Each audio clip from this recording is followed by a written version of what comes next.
Hi friends, வாங்க cauliflower கூட்டு எப்படி பண்ணுறதுன்னு பார்க்கலாம்.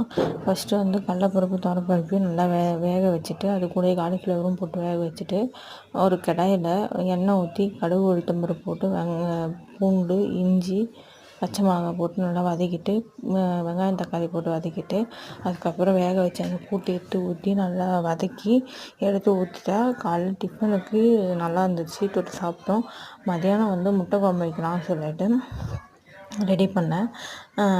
அதேமாரி வடகம் எண்ணெய் ஊற்றி வடகம் போட்டு வெங்காயம் தக்காளி நல்லா வதக்கிட்டதும் பூண்டு நசுக்கி போட்டு புளியும் மிளகாய்த்தூள் உப்பு மூணுத்தையும் நல்லா கரைச்சி வச்சு ஊற்றிட்டு அதுக்கப்புறம் நல்லா கொதி வந்ததுக்கப்புறம் ஒரு 4 முட்டை உடச்சி ஊற்றிட்டு அப்படியே மூடி வச்சுட்டேன்.